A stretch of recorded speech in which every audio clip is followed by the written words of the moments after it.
What's that? Don't insult my intelligence, Kirk.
This man is not a hero, he's a criminal.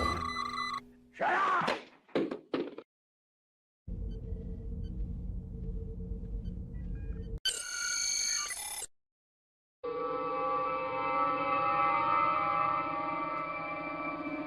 Hey, Germ. Hello, sirs and madams. Welcome to the stream. Hit the like and follow buttons, and if you could watch with the browser tab open, that helps too. First off, good Star Trek news.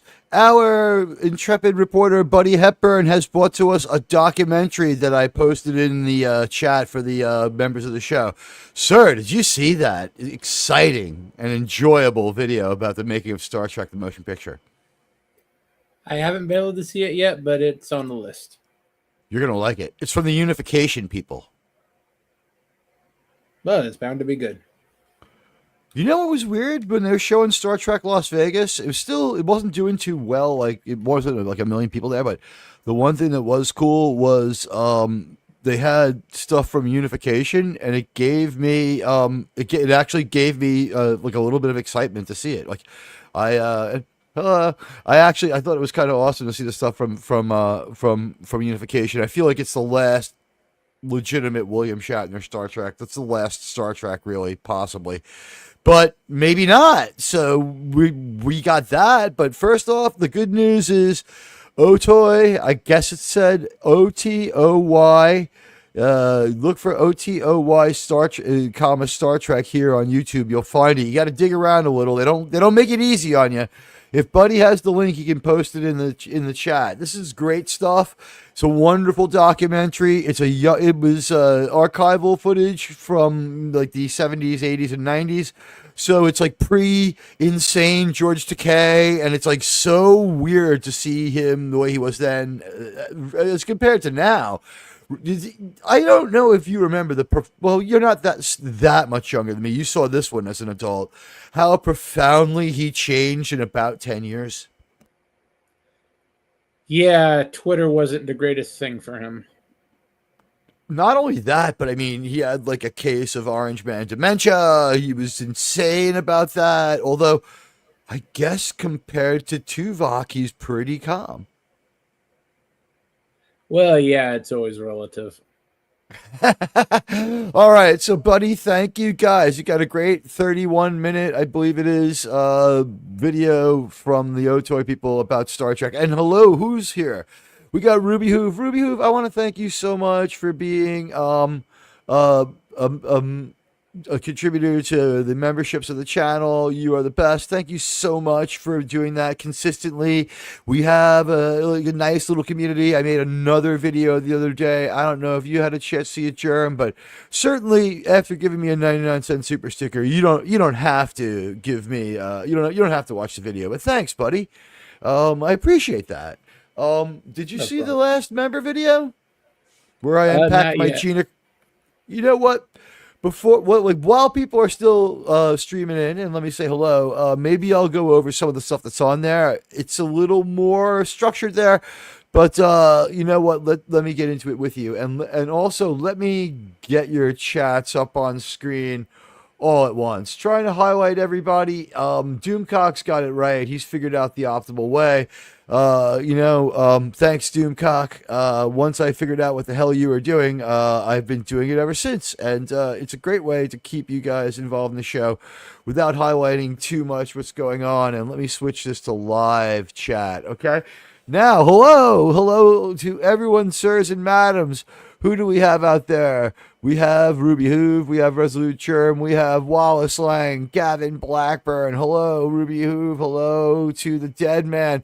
I watched another one of your reviews of the day. I enjoyed it once again. Dead Man coming along. Good Trek reviewer.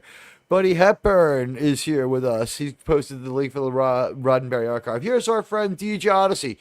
Deej, you know, we're scheduled to be on the air on August 26th. If you are free that day, perhaps you'll join us live, and there'll be a certain features added to the show that day where I think the topic of discussion after we discuss SNW will probably be, I'm thinking Star Trek 6. What do you think on that day? On that rather sad but auspicious day?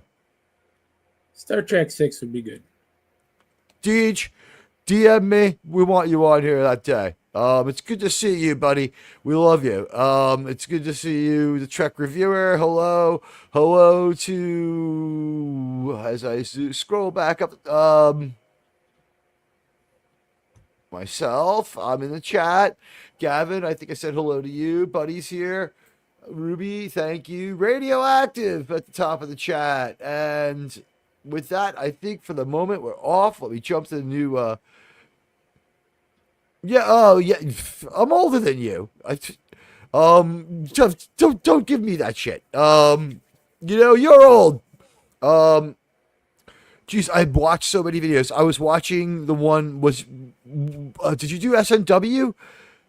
Are you like one back on SNW? What was your last video? I watched that one. Remind me, and then I'll tell you. I remember I think you got up and walked off cam. I tried to watch as much as I can. I'm very interested when one of my subs starts making content. I try to check out at least some of it when I can. I was editing. If you guys noticed, there was a lot of edited content last week, sirs and madams. Yeah, you did say, yeah. Okay, yeah. That's what I was remembering it. I thought that you hit a lot of points that were legitimate, and I didn't disagree with anything you said. You were right on the money, and it's great to see everybody. It's great to see everybody with their name. We never know. It seems like it's handles in the morning and names at night, huh? Yeah, YouTube is getting kind of weird about that. It's fucking crazy. I have a name. I have my name on ice to go, but I have a fallback name to go to. I don't want to tell anyone because I don't want to share it. But Germ, I'm gonna put the fallback name in the private chat, and you tell me if you like it, and then I'm gonna ask you a question. Carlos Danger. Yeah, it worked last time I used it.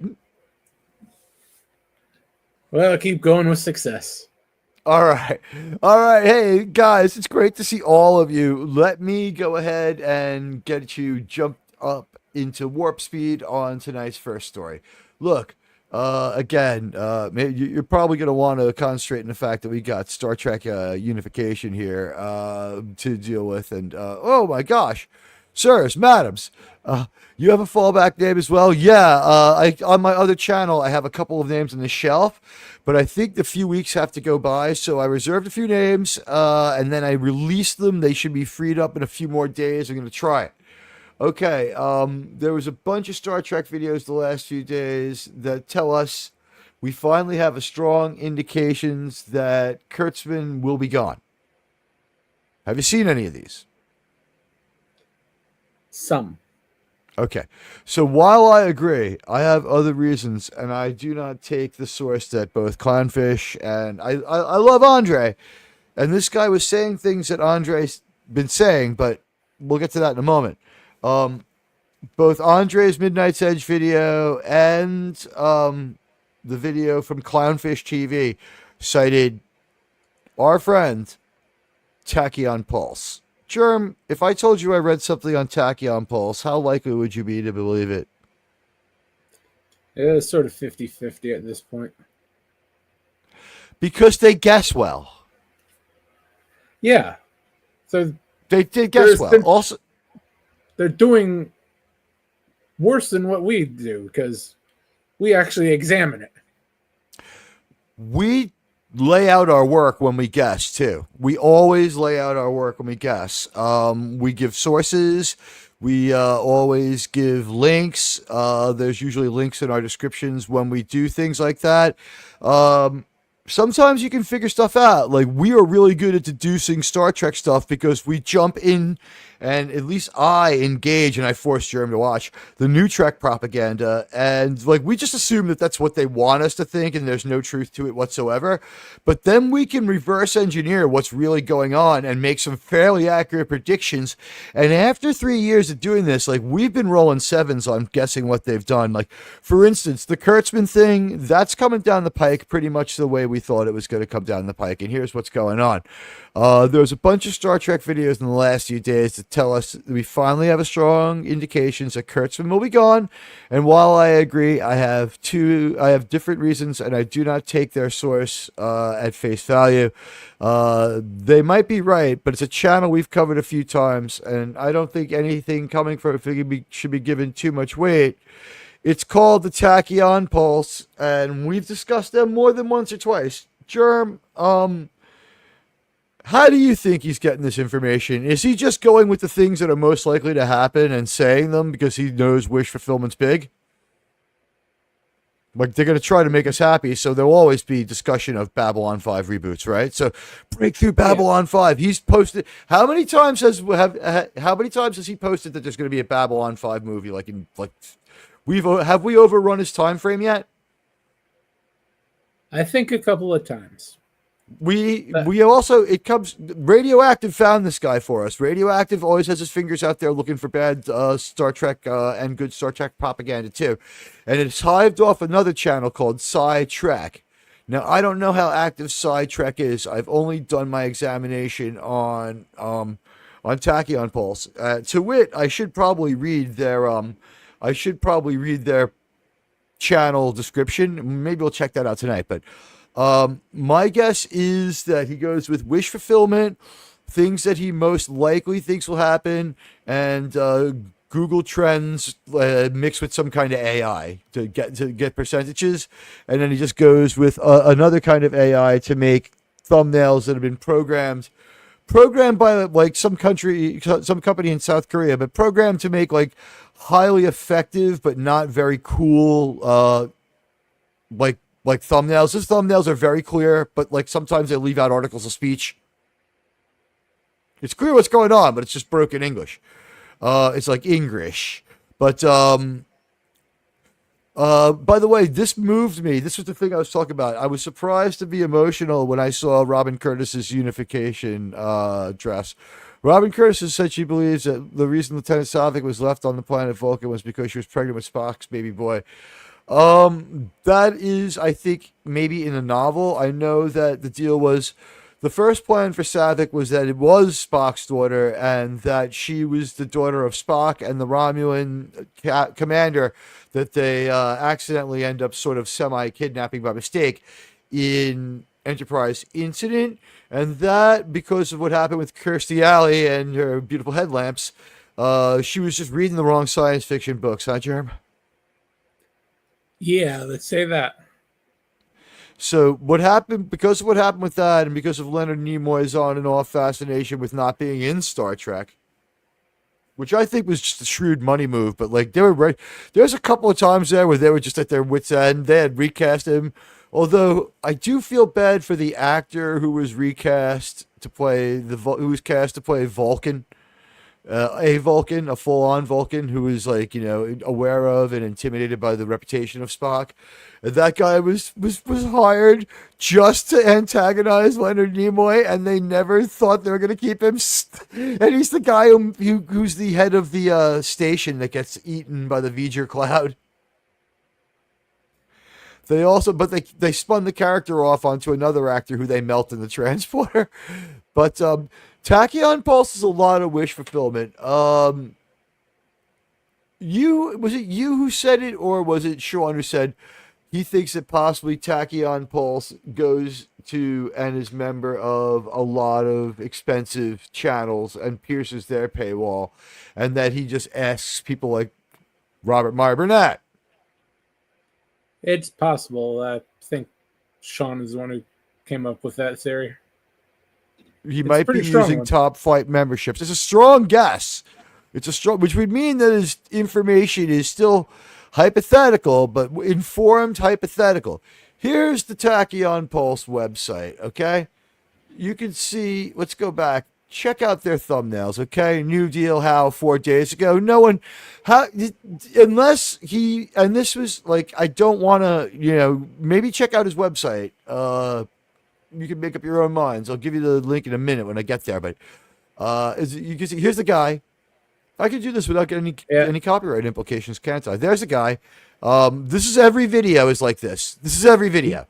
He can read a script well. He can read a script well. Would you agree? He can read a script well. Yeah, and it looks like he just downloaded a template for those thumbnails. First, he went to thumbnail school and read about not using hot colors and stuff like that. But you're absolutely right. And the Tachyon Pulse does ridiculous amounts of views, just absolutely punches so far above its weight that I have to be suspect, okay? So I'm not suspect of Andre. I think that Andre may have had good reasons for using them as the source. I think it's because all Star Trek material is so specious that he wanted to source it to someone who wasn't them. But his information lined up with stuff that Andre and I have been talking about when I get onto the Midnight's Edge member streams. I just ask them, what do you know about Star Trek, straight up every time. And they've come to enjoy, I think, answering the questions. I've had fun with them with it. And so here's their page. I'll give you the link. And I'll just say, Andre, if you're looking to throw around names, we're right here. Yeah, we did have that Star Trek story a little bit ahead just as credible as these Tachyon Pulse people who are. We're more credible. What we said happened. We were absolutely on the money. Yeah, I'll be straight up. It appears from what little I'm going over with them, he's pulling this straight out of his ass. Tachyon? What he would like to, Tachyon. Let's go easy on him until he answers.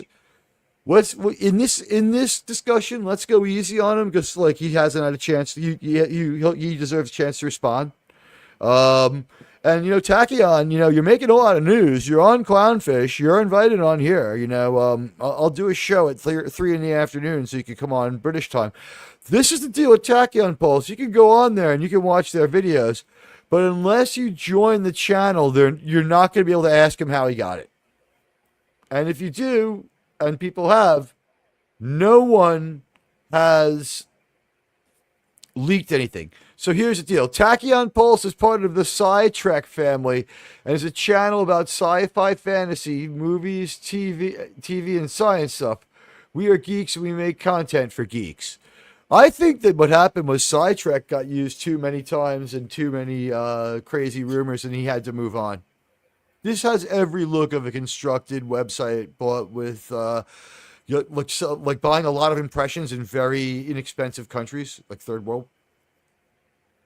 Yeah, am I allowed to use that term? Yeah, I think so. Whatever. So, by pumping up his impressions, he is able, and by the way, always saying, this guy has never had anything dull. It is always changing. With the Tachyon Pulse has absolutely jaw-dropping revelations every day. They're about as explained as an episode of Discovery, though. They're about as explained as an episode of Discovery. Now, if the Tachyon Pulse guy doesn't want to take us up on this and he doesn't want to come on the show, we're just going to say that we don't recommend the channel and move on. We're not going to trash him. But, he does seem to be pulling it out of his ass to be charitable. So here's his thumbnails. Judge for yourself. Let's go back and look at the stories and see, like, that this guy, it's just like he is just like one shot after another, just like boom, boom, boom. Yeah. This is very, very controversial. He has one template for those thumbnails. He's just going in and changing the text and dropping in and out the side picture. So look at this. No Babylon 5 remake, as we told you exclusively. Now, I never thought there was going to be a Babylon 5 remake. There's so many of the cast have passed away. And J. Michael Straczynski, if anything, just wants to do like an animated series continuing it, if nothing else. Because, yeah, has looked at, like, Kurtzman told it's over 1 month ago. 12,000 views. Stargate, finally, 12,000 views. Star Trek, Last Chance. I mean, who didn't know this? But, by the way, this one, it's so mundane that 12,000 views for a channel with 6.2 thousand subscribers. I did a pretty good, non-controversial, fairly well-produced video essay right away out that day for Strange New Worlds, the first week 3, which is episode 4. Everyone thinks it's episode 3. They dropped 2 episodes, and then episode 3 was the takedown of Star Trek. Episode 4, rather, was the takedown of Star Trek. That one did well because they only do well when they outrage people. But, like, some of these mundane things, so bad it got Kurtzman out. Exclusive news, Section 31 disaster 6 months ago. We beat him to the punch on that by saying it was going to be a disaster before it happened. We guaranteed it. That is a guarantee we did make. Doctor Who shocked David Tennant to replace Gatwa 5 months ago. I think that was already in the wind. What do you think? 5 months ago? That happened way before that. No, they're talking about doing it again. Doing it again? Gatwa. Replacing Gatwa, not Whitaker.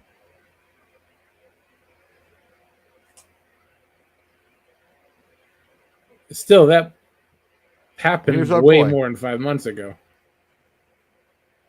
Yeah, he might have been minding the rumor mill. Here's our boy. He's got a pretty cool Adidas sweat jacket. He could walk around Queens like that. And I would have a beer with this guy. He seems all right. But he just sits in front of that model. And the Tachyon Pulse, like, I got to give it to him. His video style is he just turns on the camera. He does a pretty darn good script read. I'll give him that. And it doesn't seem to have any jump cuts in it. He's a good reader of script. He's a good news reader, as they say in England. But no sourcing, and an invitation to go to the paywall. And on the other side of the paywall seems to be watch parties. And I'm not piercing this paywall to find out, because a lot of this stuff is too sensational. Star Trek changes history again with Khan and Connie. That's 8 days ago. We've known that for a really long time. Babylon 5 remake hope, but will it work without JMS? I mean, these are very clickbaity, and I don't mean that in a bad way. You're allowed to make the most alluring and appealing Trek thumbnail you can. Like, for instance, I didn't need to put Christine on the front of the SNW thumbnail, but what do you think gets more, her or Paul Wellesley dressed in that stupid outfit? If you notice, it was just her face, not her body. Well, yeah, it has to be the face, not the body. Because I have respect for her and they don't. Star Trek SNW, no respect. Star Trek mocking TOS, no respect. 6 days ago. Okay, that one, for some strange reason, only does twice as many as mine. He's got 3 times my subscriber base. Star Trek merger news, A New Hope. Breaking news as Paramount merger is finally realized. By the way, he was a week late on this too, 6 days ago. So 2.8 thousand views. He doubles me up a week late. Breaking news as Paramount merger is finalized. And he spelled it wrong with an S. Or is that? Oh wait, I was studying my British today. It's British, right? I thought so. Yeah. Yeah, license. They spell the. It's two S's, I believe.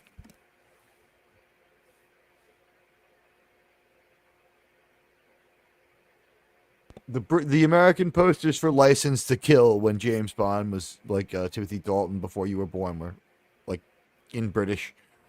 I couldn't read them. I was just like, I know it's James Bond, but the movie I can't read it. But so Carl Urban, Judge Dredd dead. That's the source of this rumor. Firefly reboot planned 7 months ago, 65,000 views. That's had enough time with that amount. That show that that will never go away with the showrunner who is gone, but a star who might want to do it. Could happen. Star Trek changes history again. Babylon 5 remake will not work without JMS. How could it ever work without J. Michael Straczynski? He is Babylon 5. Germ, opinion? He owns the rights outright. I thought he could be licensed. They literally can't. I mean, it's ridiculous. Yeah, he can license it out, but they literally can't make it without him. He would have to. Well, I mean, without him writing it, he would have to be there at least as present as George Lucas, and write us up for a prayer and better Star Trek weather. I'll expect it in the morning. There will be. Aluminium. That's British. Aluminium. I said that correctly, didn't I? I keep I like to get my tomatoes in an aluminium can. How about you, Germ? That sounds atrocious. What? You don't like tomato paste in aluminium cans? Like tomato sauce, like pasta sauce? I can't stand the British accent on that. On that one, okay. Aluminum. We love Gavin. The aluminium, that one bothers you. How about heliocopter? Wallace, I agree. Like you're drunk. You're right, it is, and it's also, I believe, if it's spelled a little different, it's Irish. It's Celtic. It means the handsome one, or the wise one, like the teller of stories. Singer of songs, Germ. Isn't that great? Sure. It's like it's the only Gaelic name that doesn't mean mighty warrior. Do you want to give away anything about the meaning of your last name without telling us what it is? What it means in whatever language it comes from? It's Germanic. It's Germanic. So what word for war is your last name? I'm not exactly sure. Could you go with the this spelling on that one for my sake? Guys, this is the way I think it would be more fun. Just to keep me out of trouble. We're developing a real great analytics, solid engagement, and having a great time with you all. So that is the Star Trek news as far as the Tachyon Pulse being the source of a lot of these rumors about Kurtzman. He's signed, he's not signed, it's whatever it takes to get people to watch. He's getting real people to be interested now. I suppose he's making some AdSense money. These better be organic views, bro, because 65,000, we're talking, if they're 12 minutes, 8 minutes, 9, 12 minutes, say 9, let's pretend, give him the benefit of the doubt that he goes 12, gets a mid-roll in there without roping everybody, and that it's like in the middle and not the end. He's do it in good faith.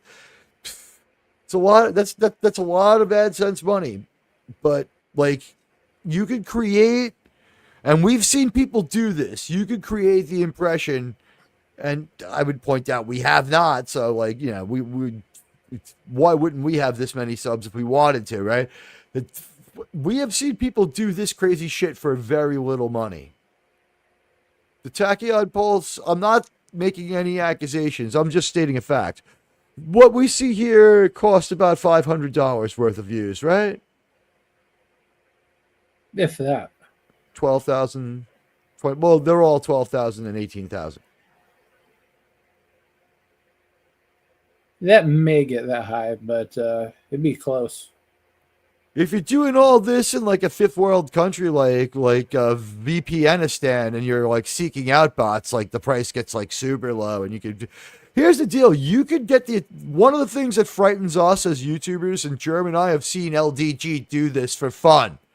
We've seen LDG. LDG is always fucking with the internet, and the one thing LDG is not hard up for is cash.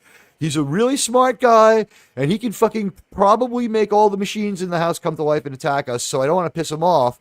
But would you say, like, not so much mad scientist as eccentric genius? Yeah, if you want to be nice about it. He would set off Judgment Day for all the right reasons. JT Kirk is out there. So controversial. Oh, sir. Sir, this is a very controversial topic, sir. You know what? I'm going to drop a pass in with the group chat in case anyone wants to come by and just hang out with us from the regular Star Trek or 1923 panels. We'll let everybody come on. It still will keep it manageably small, even if everyone shows up. And Radioactive, if you're out there, just like shoot up a flare if you want to come by. And what we're going to do is in this last... Well, we're only 31 minutes in. Guys, tweet out that we're live. We're going to start dispensing the real news now. The first thing we did was tell you why that we're not reporting the same stories as everyone else, because it's our opinion that they're not reliable. It's our opinion that this is guessing, and the guessing of other YouTubers, and the synthesis of guessing. And he might be right, because if I was to get top-tier membership in Culture Casino, Doomcock, WWW Pro, Nerdrotic, and Film Threat, I might be able to ask the same question to all of them and get things from all of them that didn't know and synthesize it together, and I might be right, but the sourcing would be important, and I don't see anything here about sourcing. And we've watched their videos. Is there ever any sourcing in the ones we've seen? We've seen 6 or 8. Some of them have good sourcing. This guy, I'm not too sure. I trust Tom and Andre's sourcing. I trust Tom and Andre's sourcing. I just wonder why they would mention this guy. Yeah. Is it because he has so many subs? I mean, we've seen that. If I know that can be done with smoke and mirrors, he's got to know it can be done with smoke and mirrors. And we've seen enough people with millions of subs with like 3 people watching them. This channel with 2,000 subs does better than some channel. We were watching a channel. What does that other channel have now? The one that that JT likes to keep an eye on. What is it, like something like 20,000 or 18,000? They had 2 people fucking watching and 2 people on the panel. So it was a little bit crazy. And guys, do me a favor, please, if you can, like the stream. Engage views are super great. And we don't have a poll tonight, so there's no way to engage like that. So we really do need the likes. And I guess the next piece of Star Trek news before we give you the Kurtzman lowdown that we think it is right now and why we think Kurtzman's gone. I guess the wave of Star Trek news is that the largest independent Star Trek watch party that's not covered, and the largest new Trek party, the Kings of the Final Frontier and the Wild Frontier, both the Yellowstone, Taylor Sheridan, 1923, 1823, New Trek, and Star Trek, are now changing the watch party format. Have you heard this very, very non-controversial and very well-advised thing? And sirs, there's passes in the Landman group. Have you heard of this very controversial plan, which you proposed to me with everyone else? Yeah, I think I may have heard of it. Did you read the? Did you feel the community post was fair? Gave fair credit to how it happened? Is that a pretty fair account? Yeah, it's pretty fair account. This is the deal, guys. I have been willing to accept the rather weak analytic of the flagpole show being the tentpole show being the watch party, because you disengage your audience to let them watch the show, and we have changed so many minds about so many episodes of Enterprise, and Enterprise has changed our minds. So we commit to watching it, and Germ and I are looking at a way to watch it communally. There may be a chance that we will live watch it on his channel. He has that in his court to consider if he fucking feels like it. Will there be times we won't be able to get you the movie, the video before the show? I'm sure. but the goal is that it rolls just about in the hour before the show. If you join my theater, you will have a chance to get alerts. The Cosby Theater sends out alerts. You just have to turn them on. It's pretty easy to operate, although their new feature where they play that stupid fucking noise every time someone enters the studio is really, really, really annoying. Stop sharing copyrighted material, JT Kirk! Stop sharing copyrighted material! So controversial. So there's my theater. You should join it now. It'll give you a notification. This way you won't miss my show.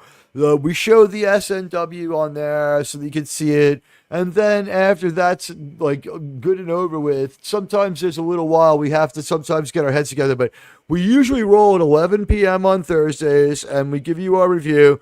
And we're rolling out new features all the time on that one. Thursday is going to be transitioning to Landman.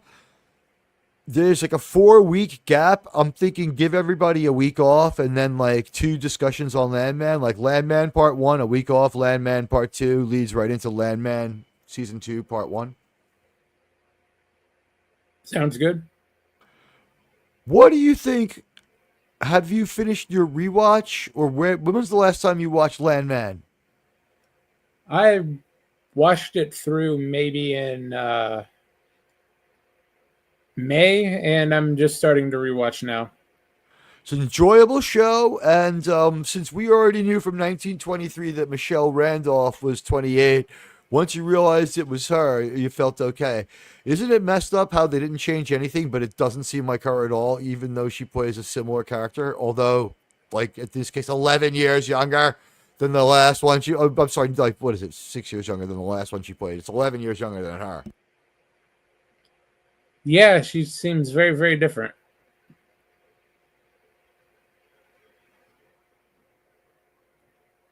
It's to the point where I had trouble believing it was actually her. It took a while, and we were all surprised. She's vivacious, whereas that other character was depressed. Both of them are a little boy crazy. She does that aspect of her acting well. I really enjoy her boy crazy stuff.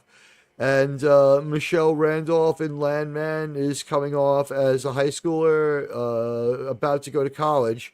The idea is she's in senior summer. She's supposed to have crossed that line into womanhood, but barely. Since Michelle Randolph will be 29 this year, I have no fucking problem objectifying Ainsley. How about you? Oh, no. Not She's whatsoever. 100% legal, and we don't have a certain Canadian problem. Been legal for many years. I don't know a Canadian problem, you mean? What do you mean? Is that big over there? They have Sharia law or something? No, a problem we have with a certain Canadian. Land they them. Land person. Sean Carter wins the internet for the week. I mean, he really had everybody on the Doomcock panel rolling and everyone, I think, at home rolling with the them Hadar. Yeah. I have enhanced that to they them Hadar, but that's why I love collaborating with Sean. And when you guys brought me this proposal, after last week's show, I said, well, that went really great, sirs. You did a great job. And they came and they said, sir, a new ship is decloaked in the quadrant, sir. We're not sure. It's an anomalous reading. It doesn't seem to be the Packard freighter. But, sir, they said to me, sir, another ship is decloaked in the system, sir. We have to have a stronger analytic. The watch party can happen before the show, and the engagement early on was so frenetic and so great that we should just keep that going. Maybe the show will be slightly shorter, but what we'll do is we could add in features like This Week in Star Trek, which I don't know. Do you remember This Week in Baseball? You said no, but now you've seen an approximation. Do you remember that? It wasn't You on. would have been 10. It ended when you were 10. 1999. It ended in 1999? Yeah. I never remember it being aired. It was on before. The thing is, it was on before your local team's coverage, and they could opt out. Some teams didn't have it. Maybe TWIB didn't air in Seattle, which, whatever. You guys have pretty good coverage. I love when Graham Lloyd is in the booth on that one.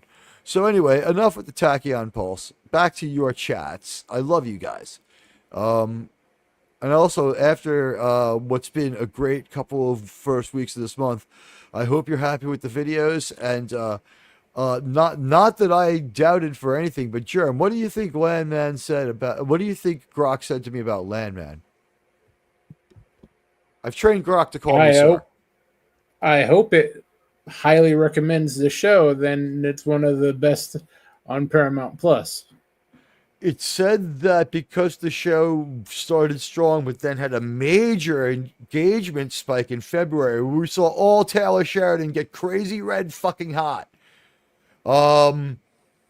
If we're ready and hit the ground running, and that means this week making a Landman video, what do you think? Landman Part 1, Tommy Norris, about 6-7 minutes, maybe 10. Is there 10 minutes in Tommy Norris without spoiling him? Yeah, there may be close to 10 minutes on Tommy. He's in 10, but the thing is, yeah, could you do it without bringing in everything else? It's like, I guess you could word it as he's got a high maintenance ex-wife who's kind of still his girlfriend, a hot daughter who he loves, but like works with lovable idiots who can't help it. Hey, look who it is! It's Stark of Iron. He's been a member for 19 months. Holy Emperor, 5-month night on 2 years. Yes, 5 months night and 2 years. Yes, we're getting very close. We're very, very close to 2 years of you guys having my back. I hope everyone liked the new video. And Tony, good new short. Let me see if I can harvest that one. I know where to look for that. Tony dropped a nice little short today, and got to say we dug that. Let me see if I can find it. It's in X. By the way, aren't you glad that the broadcasting on X seems to have at least leveled off? I'll give him credit. It's getting better. It's getting better, but it leveled off a bit. Do you think it's possible to be anything but huge and split your stream between that and the other one, though? Well, if you're at a certain level, it doesn't really matter. X would function sort of as an overflow, but unless you're getting hundreds and hundreds per stream, it's not really worth it.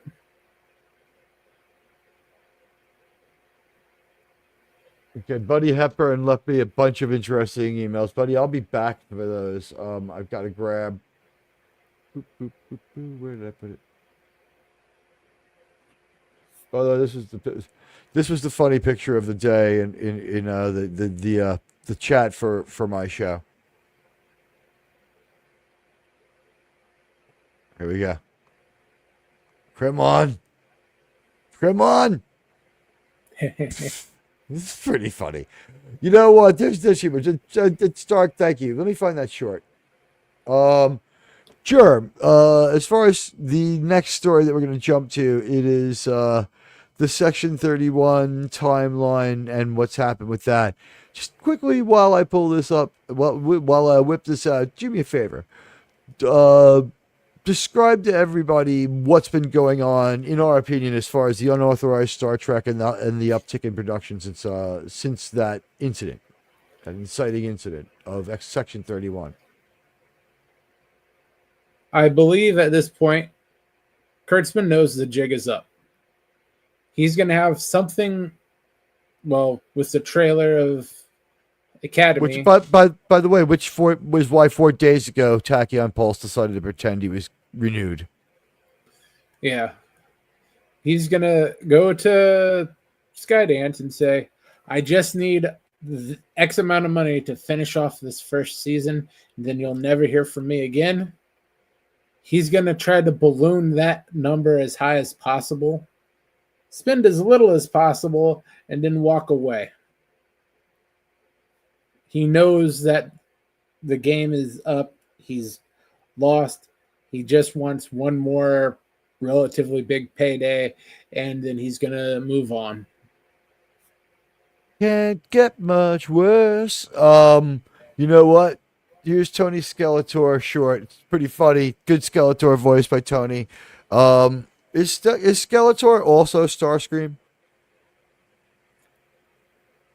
I don't remember that offhand.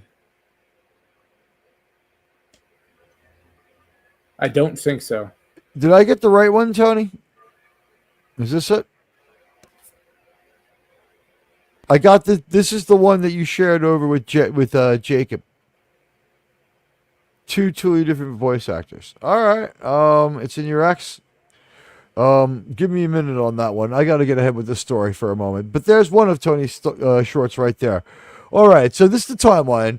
Section 31, January 24th, 2025. We can mark that as the moment that Kurtzman Trek had, like, stage 3 stupidity. It was incurable. And they have not grown as writers except getting worse. This consequence-free environment, I don't know how many other people have managed to replicate it. It is absolutely unbelievable. How do you have a consequence-free environment for 8 years making garbage? I guess one way to do it is to have very little of it come out, and when it does, it just comes out in one big chunk and you hide. Yeah, I haven't seen this level of incompetence outside of government.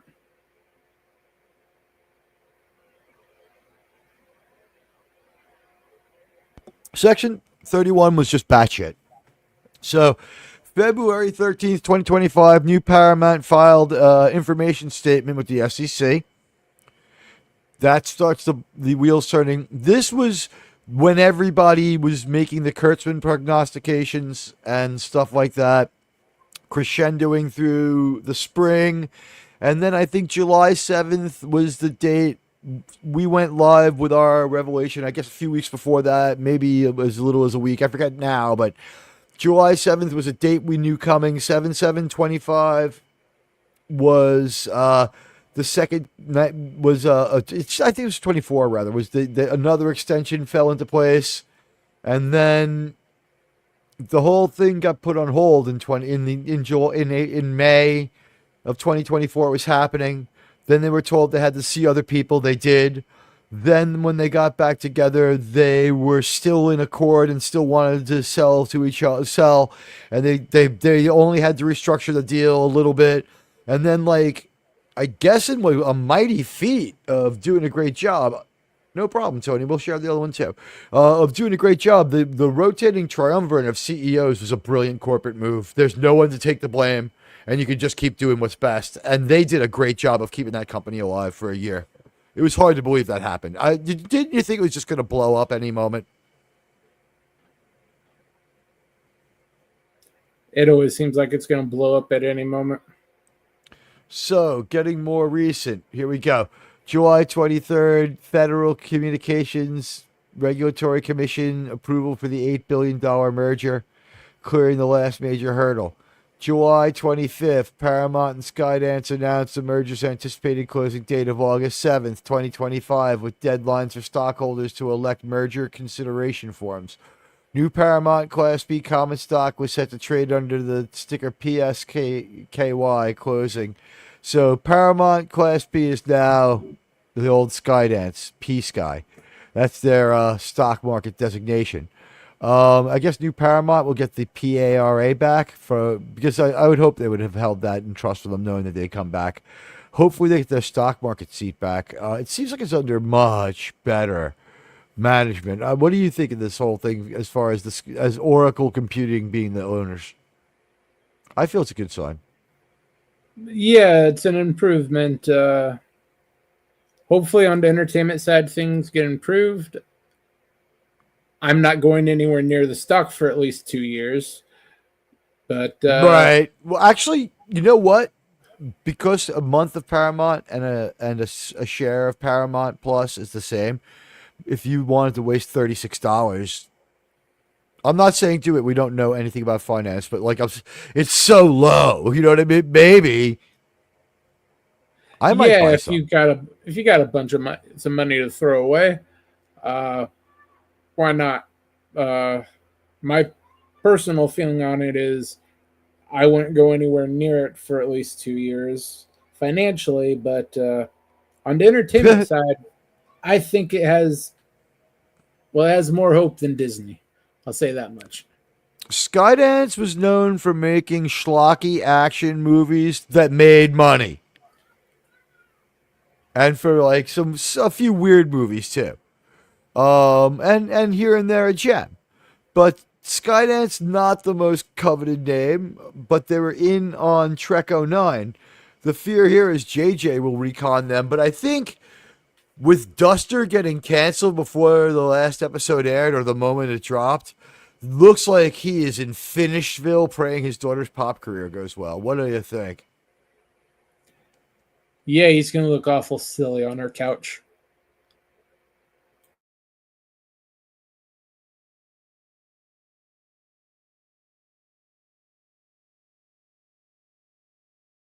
Sorry, I freaking double muted there. He's like retired at like 56, unwillingly. I watched Duster. That was a horror story. Yeah, Tony, don't worry. It's all about community, man. We coordinate, no problem. Cobra Commander and Starscream are the same. Yeah, oh, I knew that. Everyone knew Cobra Commander and Starscream are the same guy. And by the way, two great characters. Who do you like better, Germ? That's a tough one. Always have to go with Starscream. He always had that ambition to go after Megatron the second his back was turned. See, I like the whole ranting, raving maniac, military maniac thing. So I feel Cobra Commander is better.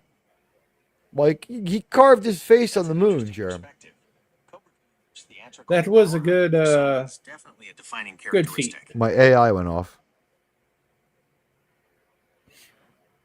The AI on my phone now just goes off whenever it wants to.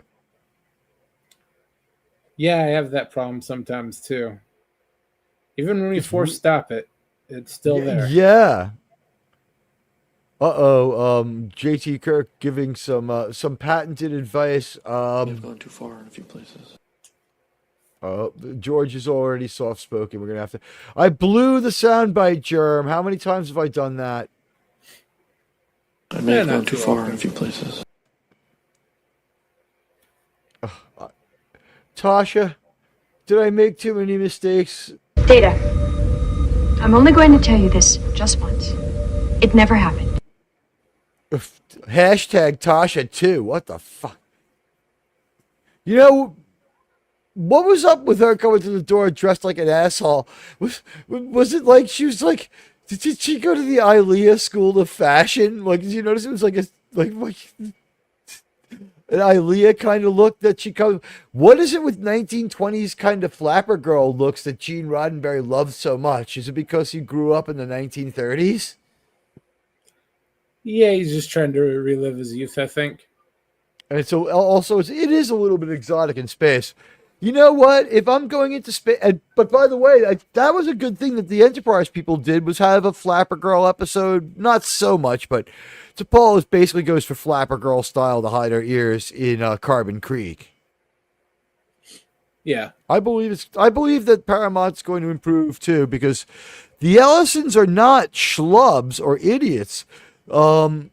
For instance, I don't want to say the name of the company. The initials are J repeated twice with an ampersand in the middle, and they make Ozzy Osbourne's favorite shampoo, No More Tears. Okay, here's the deal. You would think people that make medicine are really smart. They own the fucking New York Jets. More importantly, they're military contractors, so. Well, not the Jets owners, not the Jets the owners, Paramount owners. The Paramount owners. These guys know what they're doing. By the way, that bodes well for Top Gun 3. And they're ruthless. So, if anything... as businessmen, they are pretty ruthless because think about it. They have to compete for the best guy. Like the second best attack system's not going to work. Yeah. So, who knows? These people have experience in making problems go away and not talking about it. I don't think they would try anything that insane in the movie business. Not that it hasn't been done before. But the thing is... Oh, wrong one. Let's get the chat up there. Sorry, guys. So anyway,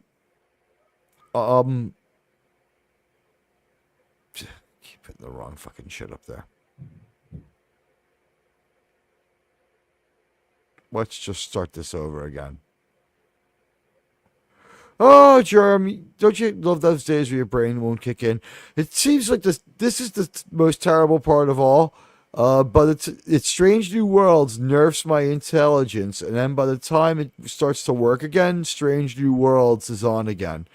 Like, my brain will only kick in tomorrow. That show has depresses my IQ for a couple of days. Well, it's a good thing we're not going to be watching it too much longer. They did something that Enterprise tried to do. They made me okay with September 11th. Not that I think it's good. I mean, obviously, it's a horrible fucking thing and the worst event I've witnessed in my life. But it's also this year the last day of Strange New Worlds. So, I mean, I'll break even on that one. I'll be sort of happy. And at 24 years out, like, I thought this would be really difficult with Enterprise. I forgot that at the time, after they did that first episode that annoyed and upset me, that they didn't really dwell on it too much, and that they are doing as I said, even when I thought we were going to skip it, I said they did a better job than anyone else. Still true, right? Yeah. So, quite frankly, not many people did any type of 9/11 allegories well. I'm not saying the Xindi arc is done well. It's just done better than most of the others. The Xindi arc had problems, but it was made by competent writers who, even in their worst episode, were cognizant of we need a strong opening for this. There's a problem here. I think they were helped by taking frequent breaks. A lot of their stories inserted throughout the season, they maybe say the word Xindi once, and that's it. So it helps. Oh, by breaks, you mean breaks from the Xindi? Because I'm like, is he saying that all that programming chaos helped them out? Because I don't think it did. Oh, no, that part didn't. But stepping away from the main arc really helped them with their weak overall arc. Germ's my DS9 expert. Germ, please address the Dead Man's questions here, because I believe the holodeck lets us all off the hook on this one. Go ahead. What about the casino episode in DS9 where Ezri had that really short skirt? That is a very nice casino cigar girl outfit she has. Unfortunately, is that in the singing, dancing Deep Space Nine? Which was too much, by the way, and sucks. It's a heist episode, actually. Oh, okay. Nicole DeBoer was a cutie, but she's Bird of Prey 5's girl. I'm not going to move in on my buddy's action, even if he's not here. We're going to stick with Linda, right? Is Linda basically our girl? I think she's established that for us. Yeah, definitely have to go with Linda. You know what? It's not. Here's the thing, The Dead Man. This isn't really any kind of Star Trek that we can recognize. It's a show called Star Trek. They don't want to be Star Trek.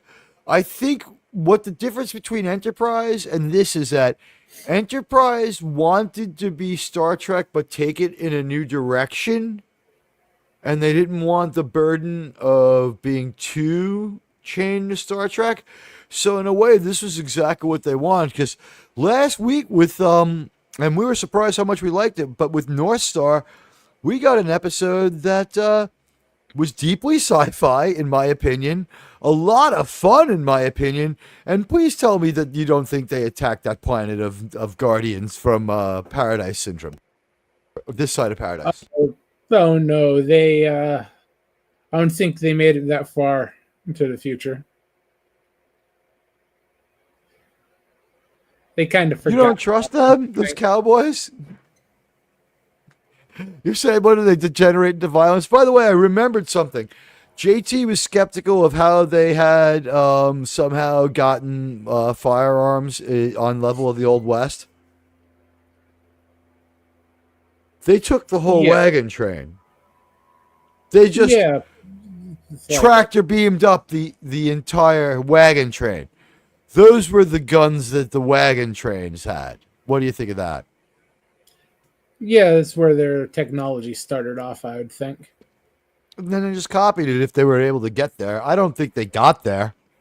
The 250 years for one wagon train, although who knows, the mix of skills on that wagon train, that planet, JT might have had something with either, explore more or make it a two-parter.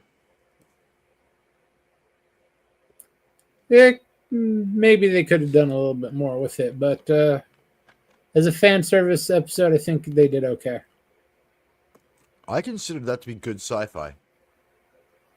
Oh, yeah, it is good sci-fi, but still fan service. There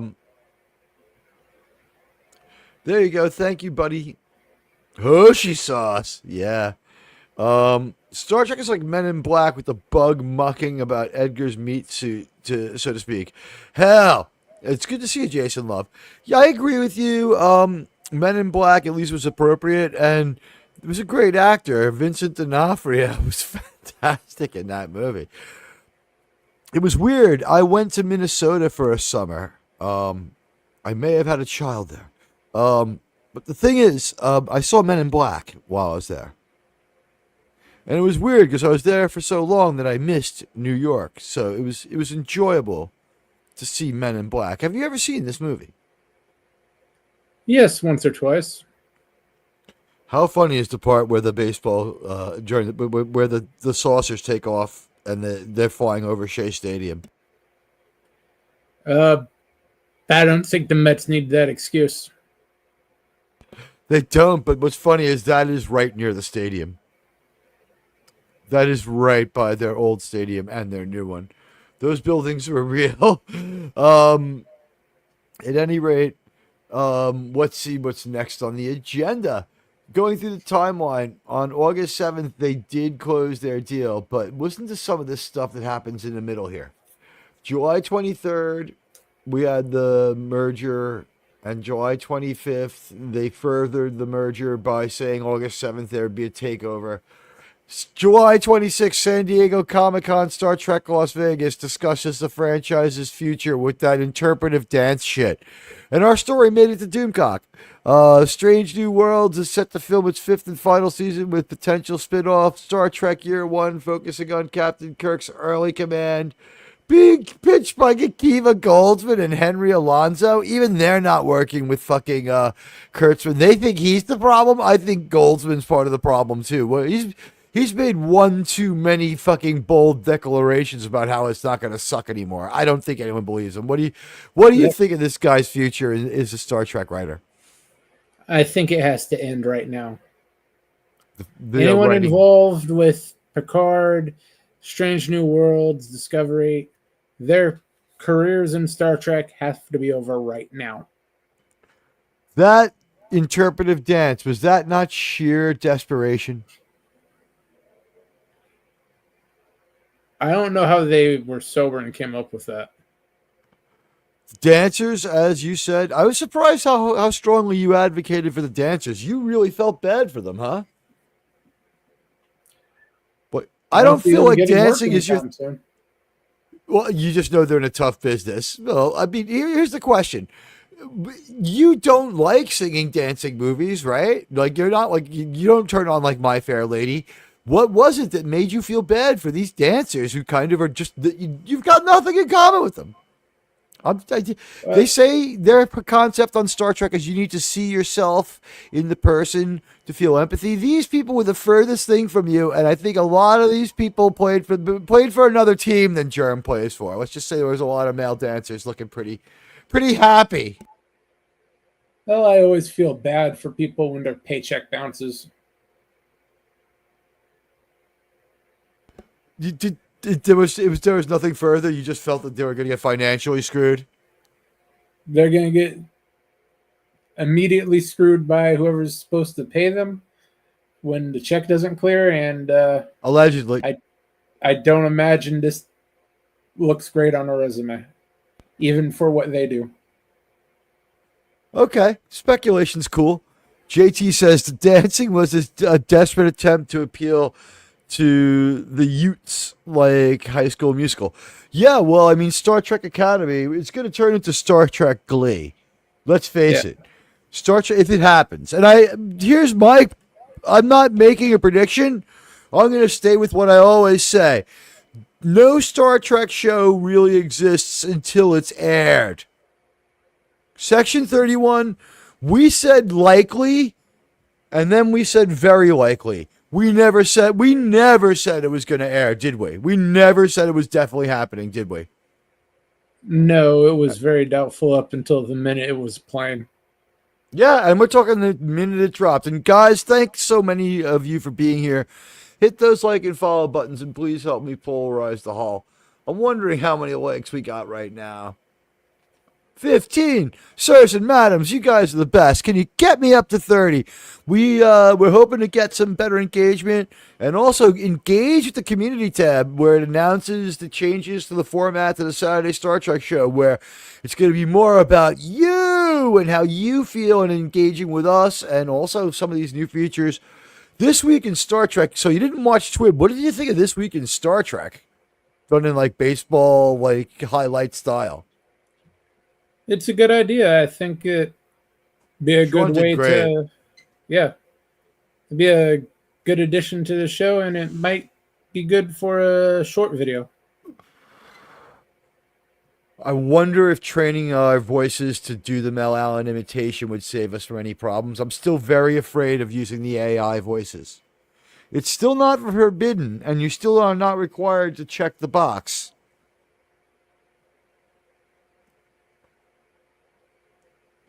It might be a good idea to check the box. I think that might change how it feels about you and get you reviewed for garbage content. Hey, look, Jason Love has been a member for 5 months. A less Happy Gilmore 2. At least Happy Gilmore 2 is decent. I'm glad to hear. You know what? They closed the fucking Subway by me down. Most of them closed down. I want a Shooter McGavin cup. Is there Subway by you? Unfortunately, they weren't doing the cups. Motherfucker. JT, sir. I guess I could go on eBay. So there's we got Tony's. Both Tony's shorts are in the shorts. Both Tony's shorts are in the shorts. No, his shorts are in the chat. Check them out.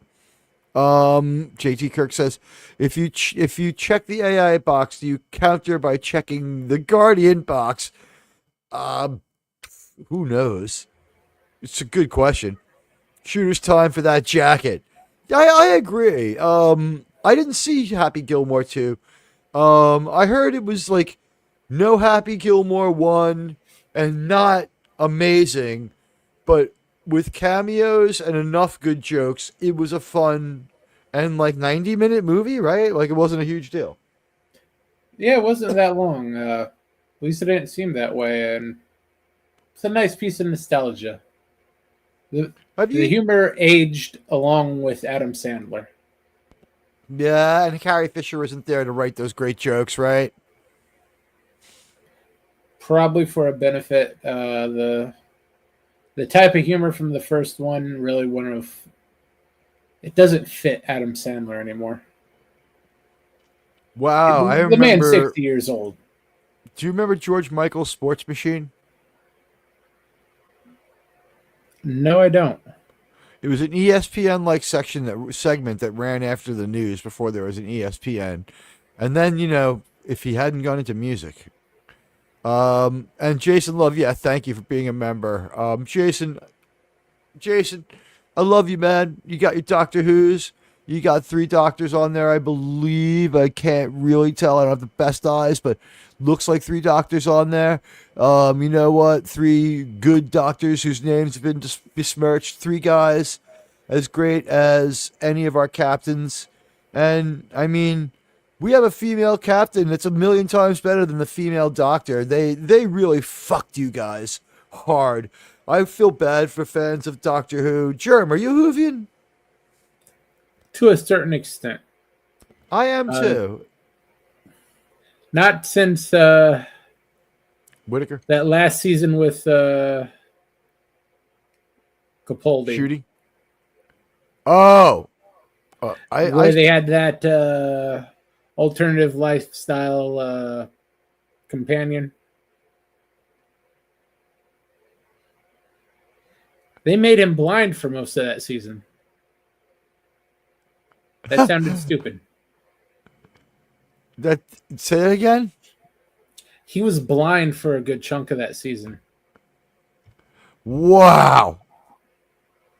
Shooty or Capaldi? Capaldi. Wow. Blind as an actor or blind as a human? As a character. Oh, okay.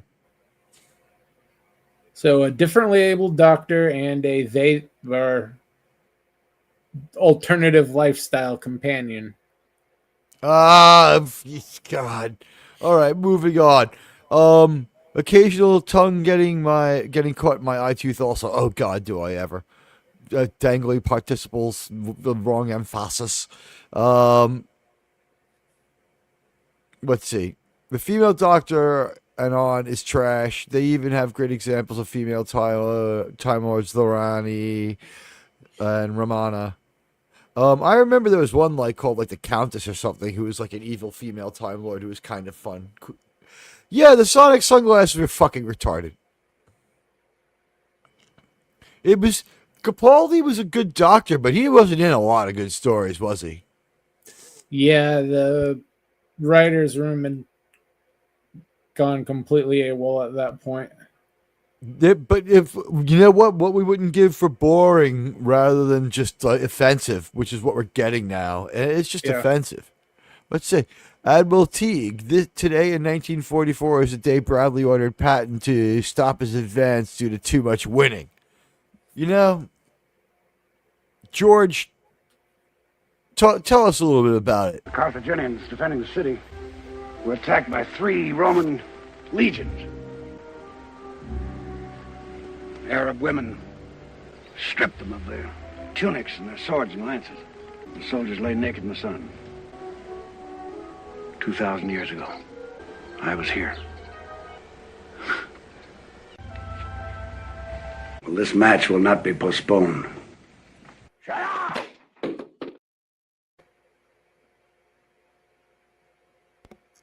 You know, Germ, adding General Patton to our branding was probably one of the best ideas I ever had, huh?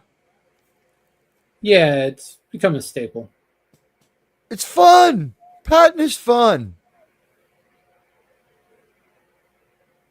I am Space Patton. I don't know who the hell was calling me that, trying to mock me, but you know what? I'm taking it back. I am Space Patton. Fuck it. You know what? He had overextended his supply lines. George Patton was kind of reckless. Bradley, little known fact, walked off the movie. Bradley's aide was this guy named Chet Hansen. In the movie, I believe he's played by Roger Corby. I believe that's who Roger Corby from Star Trek is. Remember Roger Corby when he wasn't Irish?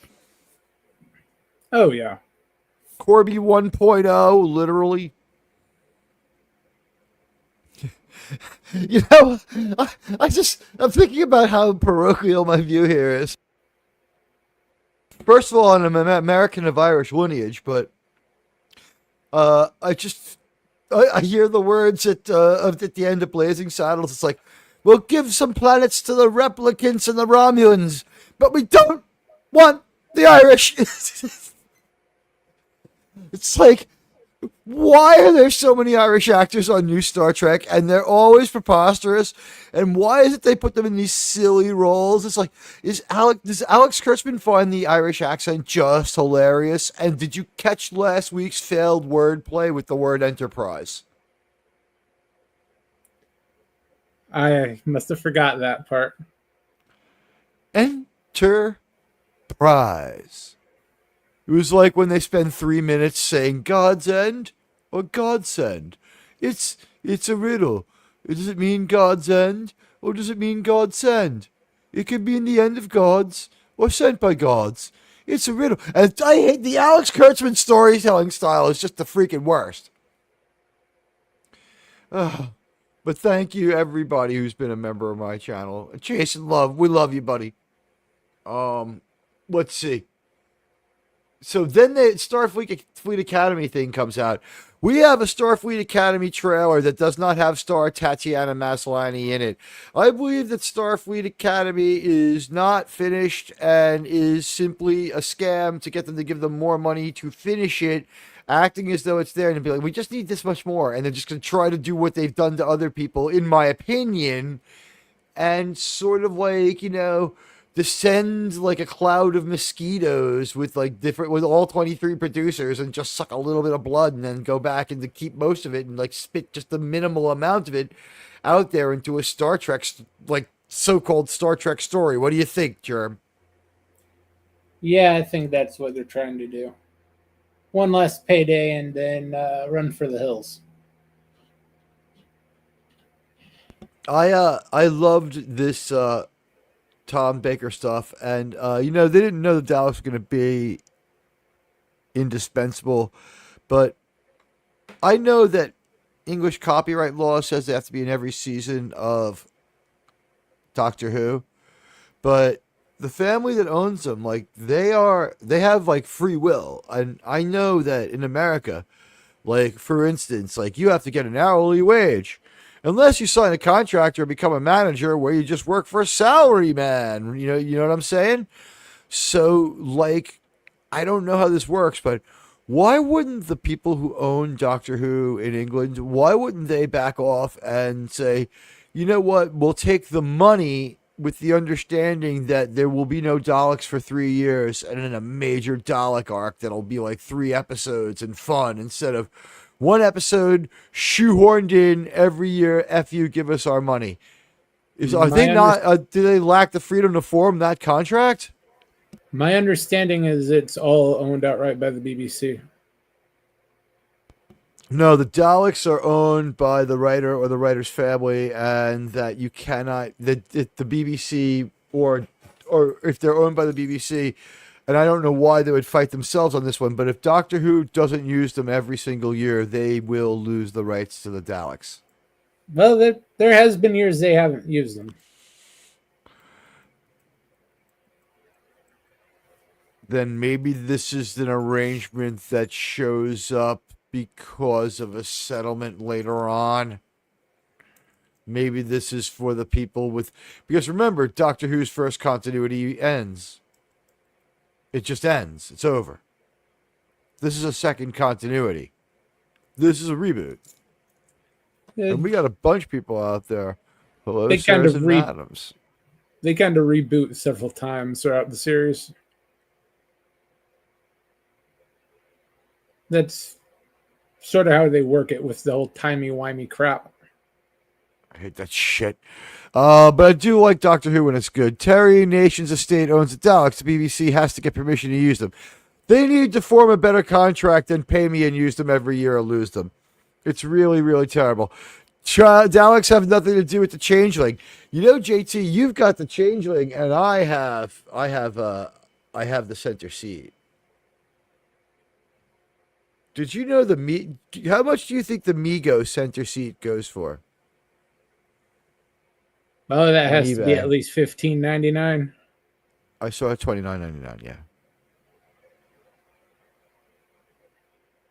No, that's a little bit higher than that thing costs $30. Somebody said they hated episode 2, but I forget who it was. It was like it wasn't JD3PO, but it was someone like of that stature. But who knows? I'll look. I just think like if they're born on Earth, they're not aliens. And I mean, they're going to Alligator Alcatraz. What is this about? Aliens versus alligators? What do you think, Jerem? I would pay to see that show. Yeah, that sounds like a good show. I'd hate to see the xenomorph pops out of the alligator's chest. Or the alligator pop out, like the alligator versus xenomorph fight. Although I guess as soon as the alligator like chops the first xenomorph in half, the others are going to get what's left of the acid affected alligator. That thing's going to have acid all over it and in its mouth. It's going to die. Its jaw is going to fall off. So let's see. Breaking news. Look at Aliens Earth Episode 1. So far, so good. And this despite Nerdrotic and Mauler's harsh critique earlier this evening. Well, I knew Mauler was going to hate it.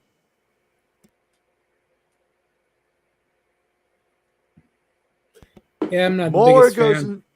Mauler goes and sees one Oscar bait movie every year so they can have a couple of positive reviews every once in a while. Is the new Dexter good? I used the Dexter meme a lot. Dexter's fun. And Dexter's sister was in 1923. Is Dexter's sister dead in the show? I don't know. Wasn't a big fan. No, but I was a big fan of her. She's sexy.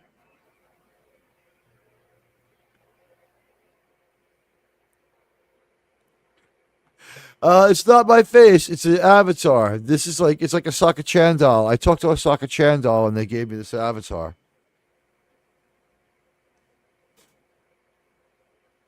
Great AI. I'm wearing my red shirt because, it's a Star Trek show. So at any rate, they crank out the Starfleet Academy thing. Then Tony Newson and Justin Simeon announced they're developing a live-action Star Trek comedy set in the 25th century pleasure planet, awaiting approval from Paramount Skydance. To which I say, keep waiting. Yeah, I think over the next 3 months or so, there's going to be a lot of people just jumping up to try to pick the bones of Kurtzman's inevitable exit. I don't know what to say. Like Star Trek, they're waiting to hear from Kurtzman on this one. I don't know what to say. It's like it's crazy. It's just that you would be thinking that he would be what do you say? You take it on faith, you take it to heart, but the waiting is the hardest part. Don't bother waiting. Just pitch this idea onto another franchise. Did Kurtzman, the idea that he would continue on, and this is the picture they have for this. This is the picture they have for this. It's just this douchebag.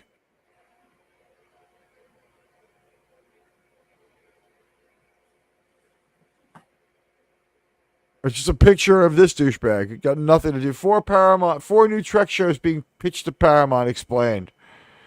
God. I'm glad I don't have to read this. Let me put your chats back up there. I don't think they're really pitching to Kurtzman now. They're just putting stuff out into the ether to, when everything blows over, their idea might float to the top and get at least a small try. It's fun to put the chats up when my YouTube browser keeps crashing. And we're up to 16 likes. Come on, guys. We're more than halfway there. Come on. Hey, if you're just getting here, please hit that like button. It really helps me out. And it would be awesome if you did it. But let's see.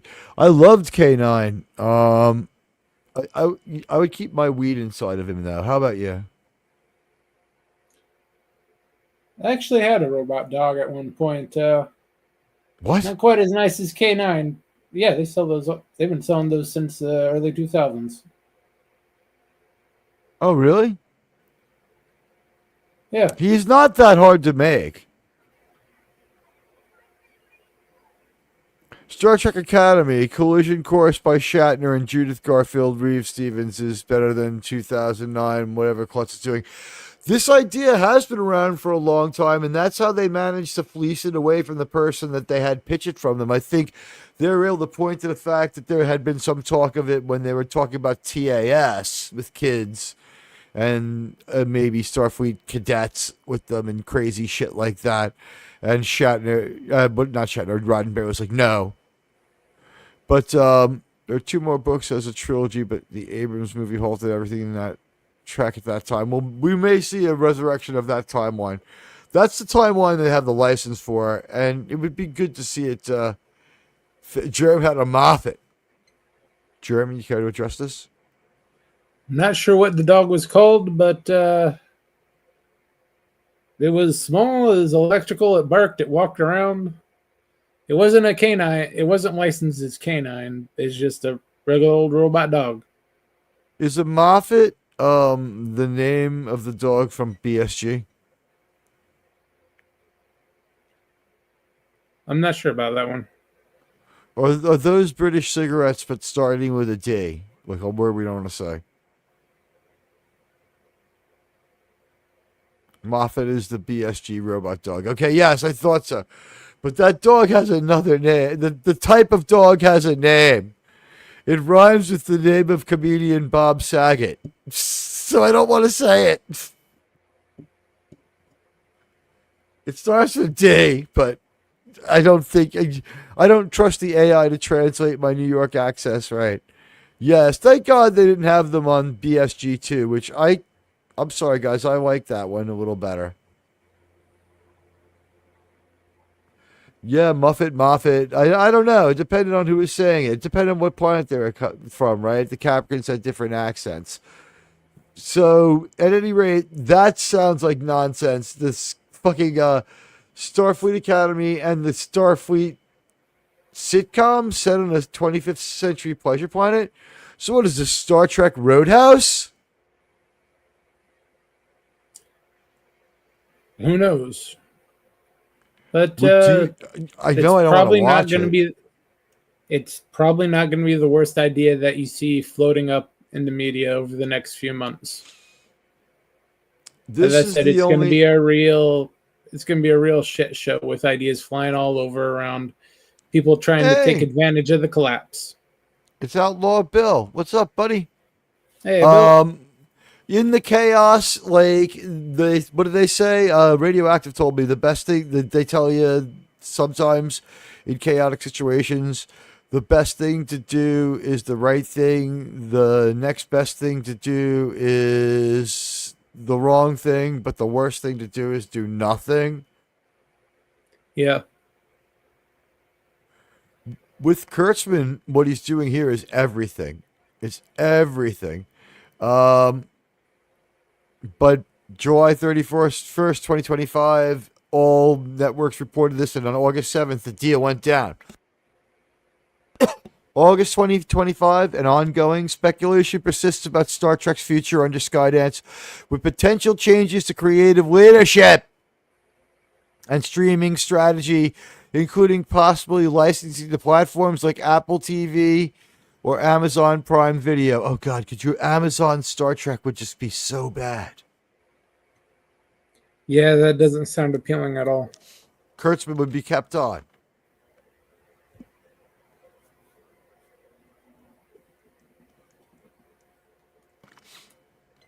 Or has Amazon learned their lesson by hiring Kurtzman's like bosses? Like, this was what's left over after you got the Rings of Power people. Do you really think you can do it, right? I don't think Amazon would actually be interested.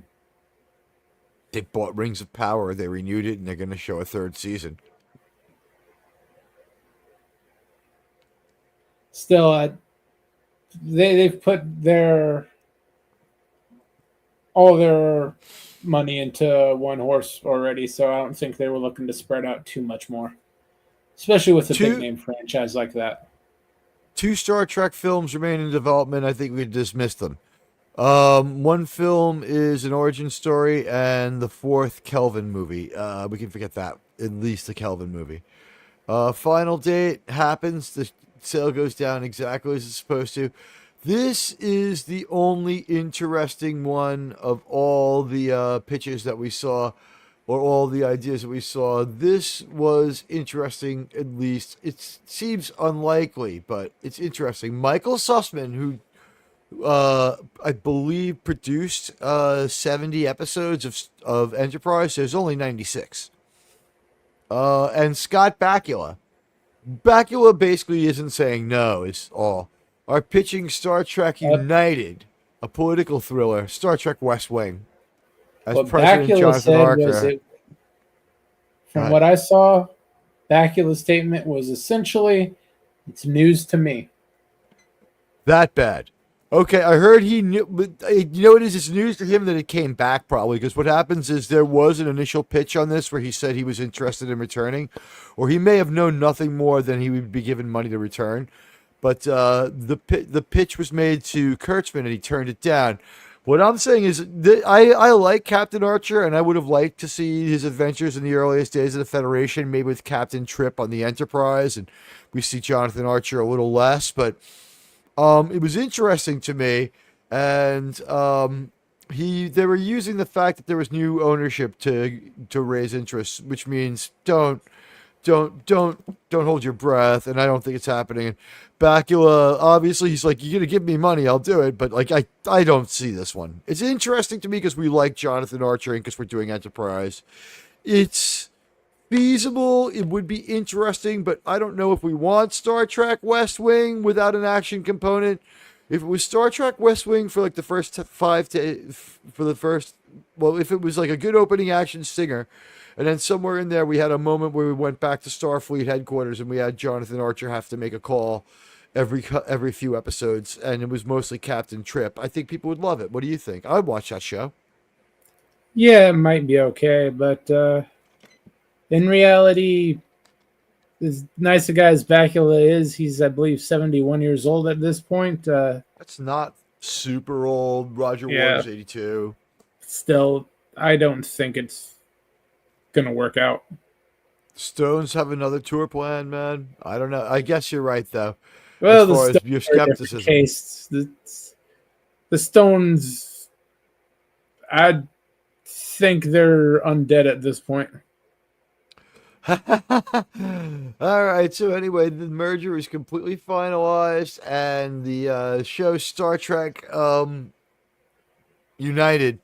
It's not a scam, but it is just there's not much to it. By the way, there is also for total disclosure, there's not a script or a treatment, only an overview. So yeah, so it's as legitimate as that sitcom idea. It's a real person with real credentials with a real idea, but it's not fleshed out. There's not that many people on board. People have merely said that they weren't refusing it. That's what, it's like, no one said no. Connor Trinier, is it Connor or Colin? I keep fucking that one up. Colin Trinier would do it. He's on board, I think. What do you think, Germ? Count on good old Trip. Well, judging by the views they get on their podcast on YouTube, I think they're both open to participation. Is it great or is it bad? Not as big as you'd think. I think William Shatner's 94. Something like that. Although the 4 and the 7 are right near each other on the number pad. So anyway, tonight we addressed the Tachyon Pulse. That didn't take long at all. And then we have gone through this entire fabrication check of the Kurtzman thing, and it just seems like things being thrown up against the wall. By the way, just absolutely crazy that we even are doing this. Like, Star Trek United should be novels and comic books. Yeah, in reality, everything should be novels and comic books for probably the next 10 years 3 or to so. 5 years. The right ship, the right crew, no connection to New Trek, and everybody knowing it's new Star Trek, unconnected to what we saw, and that you don't need to do any homework, and they've hived it off, and it's the original continuity. Starting a few years after the end of the last TNG movie is the logical spot. Go forward, continue the story, and see if people like it. And just have the Romulans be there on their planet. Don't explain. Yeah, completely ignore all that red matter BS and everything. Oh, that was so fucking dumb. They actually have something in the beta canon called the Typhoon Pact, which is basically the anti-Federation. Could be a good avenue to explore. Kind of like new equivalent of the Klingon Empire or the Dominion. But just some of the lesser species, like the Gorn, are mentioned in it. I think that's a good way to go if they ever jump back into proper Star Trek. We're 94 minutes into the stream. We have 17 likes. Do you think we could get to 20 before we hit the 2-hour mark? Do we need to go 2 hours? This has been a thorough and tight stream. Although all our friends are here now. I don't think there's no real reason we need to go 2 hours. We'll go a few more minutes, but probably not 2 hours. It's very pleasing to see all of you here. And what can we say? Let's talk before we go then about the new format of SNW. There's going to be watch parties, and we'll probably host them when we can. But the assumption here is with 23 to 60 years to have watched these shows, you've had the time to do the research. And you've probably seen them. Now, there are other Star Trek shows showing up specific to our community in our time slot.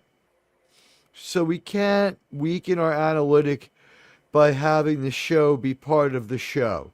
It's unfortunate because we've changed a lot of minds and we've done a lot for Star Trek that way and a lot for Enterprise within our community. We've also really, really fired up the Enterprise fan base. But maybe in a way this will be great for the show because last week, I want to say, was some of the most fun and some of the best engagement we had. You guys were great. It was fantastic. What did we have, like 22 people in the chat? It was just rolling and going for an hour. And then we drop out and watch the episode. And as much as that was fun and we gained some perspective from it, there was still like an aspect to it where we sort of like aren't as engaged. The chat slows down and the tightness and the pace of the show gets broken up. I think the new features will cover it up nicely. What was your motivation in telling me, sir, we can't watch the watch parties live anymore? I think we just been looking at the analytic and realized we just don't claw back after the watch. Most of this is we ride real high that first half hour.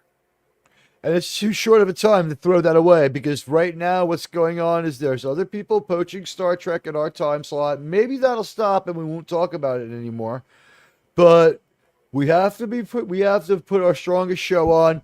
We have to put a tighter, more scripted show on. What you will get here is anything but a shambolic and crazy Star Trek show.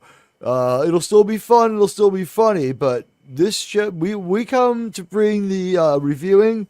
And if you've seen the uploads, you know that we can produce some good video essays and get a second bang out of the content. It's as good as Drinker's Extra Shots if you're into this kind of content niche.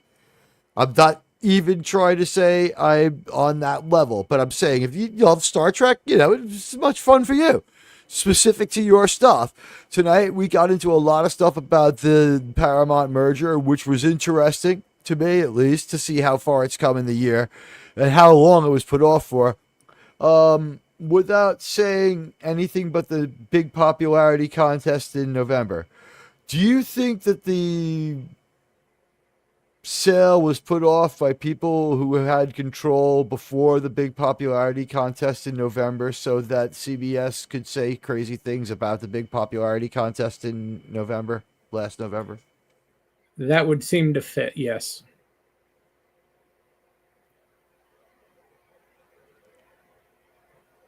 Why are they asking me questions about my live stream during my live stream? That's weird.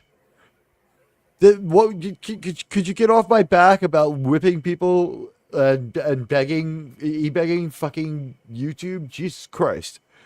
Fuck. What do they want? To be a goddamn prosperity minister? There was a fucking suggestion over my fucking StreamYard, over my fucking YouTube chat on the YouTube side. Yeah, YouTube wants you to dance like a singing monkey with tambourines for spare change. So not only do I have to have my thumbnails conform increasingly to a more corporate form. And you saw that the Tachyon Pulse guy just embraced this. If the analytics liking him because of the thumbnail, I mean, do I do an experiment where I make a thumbnail that bad? Because I'm kind of afraid. I wouldn't go that far. It's not worth that type of degradation. Was it how bad the thumbnail was, you mean? Yeah. But I know why that is YouTube great loves purchase. That is YouTube's format. I think they're the ones who may have linked him and sold him the software to do that. By the way, to address our buddy Jason Love's thing here, question here, I also believe Marvel Doomsday and Secret Wars are going to be the last big budget Marvel projects, unless they really do these crazy things like $1.5 billion each. They have to at this point. These will be the last crazy, sick, stupid budget ones. And by the way, the money ain't showing up on screen. We saw Thunderbirds. We saw fucking Thunderbags. We saw fucking Red Hulk movie. We saw a piece of shit Fantastic Four. MCU does not look so great. That Superman movie looked a little better. It did have a good look to it most of the time. Most of the time. Yeah. Galactus was it for Fantastic Four. And only Kaiju Galactus. Yeah, it's hard to believe they spent $200 million on that. It really is. And a little more heroism for Superman. This is a great purchase. So this is what we're going to do. Guys, the community tab, if you're a member of this channel, you know where to find it. There's a post there right now. Let me help you out with this one. Go there. You don't need to read it, because if you do what I say, you'll see it again and you get to read it later. But go to the community post and slam the like. And the thing is, on this one, this is going to sound crazy. If your community post is like tanking or doing poorly, they're not as excited about your show. So I'm undermining myself by making the community posts. Let's see. Want to discuss triple ties between TOS, TAS, and Star Trek 3: The Search for Spock. Okay, no problem. Let me put my chat on screen. I don't see how they fit into Search for Spock. Yeah, that seems a little bit odd, too. That's the outlier. So TOS and TAS, we saw a giant tribble in the recreationist room. We saw that, or we saw it on some weird planet. I forget. We watched a couple of animated series. Some of them are different than others. Like they're all pretty watchable. They're all really watchable. Some of them are super fucking weird. Yeah, TAS is pretty much all very watchable. It's always crazy weird. Yeah, weird, definitely. So basically, some of the more outlandish scripts they had on TOS without any controls, because no one was watching over their shoulder for TAS. Well put. Guys, that community post, check it out. It's got the theater in there. Go register. You don't have to register, but go join my theater. You'll get a notification if you want when episode rolls. And this way, you'll have a chance to watch beforehand. We're considering hosting the watch party either in the theater or on YouTube, and then just like deleting that later. We're thinking of hosting it. We don't know. We don't know which channel we'll do it on or whatever, but we're thinking about it. But that's time permitting. Again, 23 years since the last episode of what we're studying, so you've had time to do the research. We're into season 3 of Enterprise. I think this week what we're going to do is we're going to discuss similitude. Let me look at the actual episodes. break some news right here on what we're gonna do, and then we'll say later. We'll say later for you guys. See you guys. And thanks for being here for an awesome schmooze. And Thursday's going to be great. We're going to be concentrating on a lot of other stuff, but there will be Strange New Worlds. And again, we're only only 5 more weeks away from the end of summer where we can say goodbye to summer. But more importantly, Strange New World. I'll miss summer, but not Strange New Worlds. So can't wait for that to be over. That would be amusing to see. But smash the like on that community post. Get that up there and visible. 13, thank you. It went up 3. It's really appreciated. This is going to get out there more. When you see my community posts, I don't ask that you read them every time. Smash the like, and you'll see it later when you have time. If you don't do that, you'll just miss it. A lot of people missed the Ozzy concert. That was some great shit. It was historic. It turned out to be historic. So, I mean, I'm very serious about giving you value for what you give us as a channel member. So and a lot of perks for subscribers too. The free watch party is for everybody. The Ozzy concert was for everybody. We're going to start letting people on higher levels sit in or come in afterwards. If you're, Commodore or higher, you get to, on some shows, we're going to just put a post up there so people can come backstage and hang out with us. Because we love you guys, and it's been a good time with this community so far. So, we'll give you a reason to think about it. Yeah, you know what? That movie got good reviews. Did you see it? The live-action Thunderbirds movie? It had Dennis Quaid. I don't remember it. I think it had Dennis Quaid. Yes, it did. I think I saw it, but I don't really remember it. True to the spirit of the show, they didn't try to go photorealistic. At least on the ships and stuff, the people were real. Yeah. Yeah, community tab is now called posts. I'm sorry. Forgive me. I'm sorry about that one. It's still absolutely impossible for me, who has figured out several different operating systems and how to edit, to figure out some of these YouTube features. They're so wonky. McCoy was in the bar where the Tribbles were in booths behind some drinkers. Oh, they may have found a way to fix them. Remember, that guy is on that starbase removing him even up until that episode. He's finishing. He's finished. 17 years have passed by Star Trek 3. It's because he's done removing them from the starbase. Teag, you magnificent bastard. I read your post. I love that. I love it. You know what? And we love all of you guys. You've been freaking amazing tonight. And you know what brings out the general in me? The Space Patent Admiral Teag. I got to say, I love that I was able to jump right in there. Now, I know things that other people don't. So I keep my mouth shut too. But I knew that I should be in that chat early so I could get that super chat in there about how I was glad that they were doing the biopic of my past life. Take control of the narrative on the patent thing, right? Yeah. Germ, what do you got going on this week?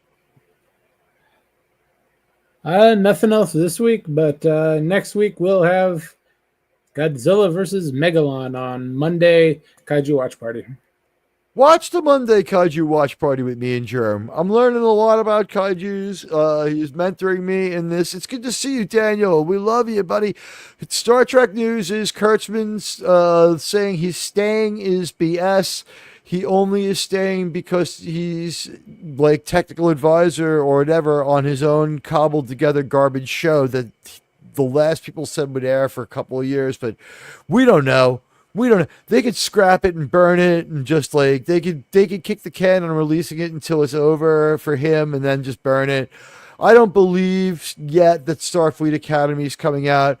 And I also, very quickly, I think the hybridized aliens are just an excuse for low effort aliens. What do you think about that one real quick, Joe? Yeah, hybrid aliens are usually just excuses for low effort.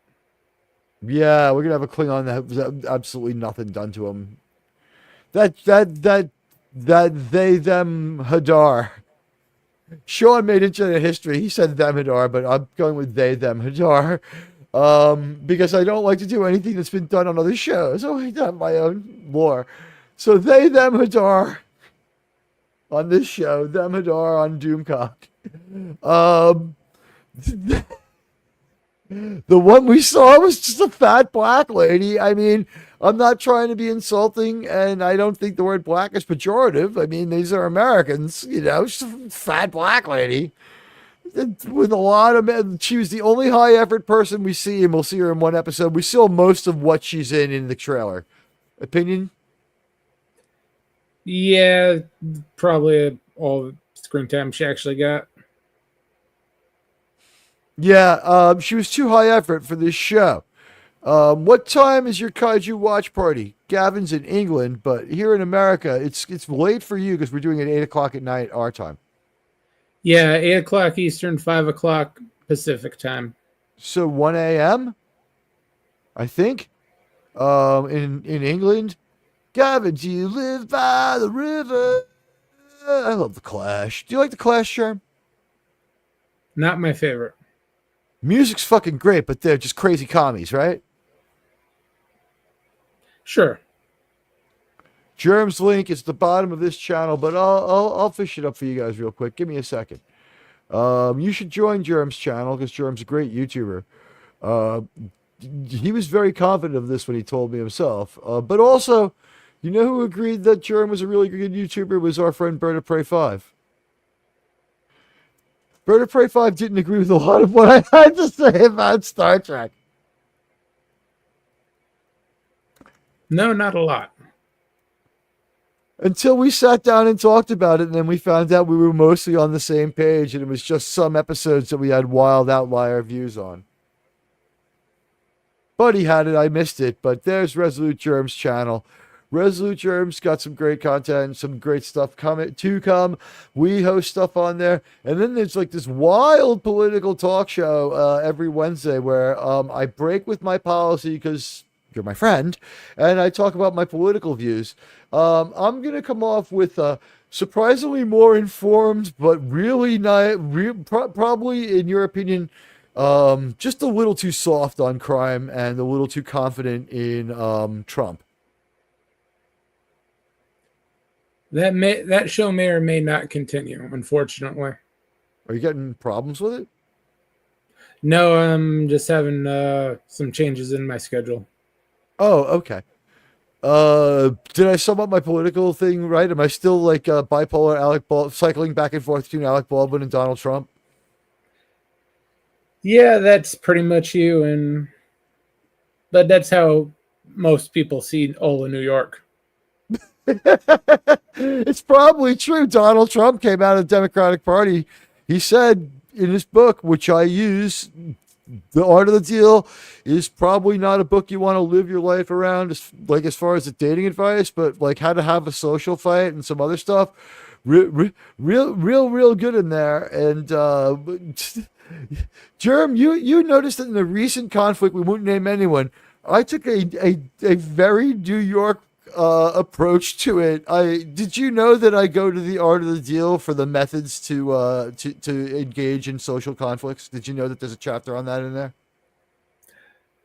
Yeah, I thought it seemed familiar. What did you think of my execution of the Art of the Deal method in the modern? Remember, the book's from 1989, so it's not updated for Twitter or anything. What did you think of my application and update of the methods?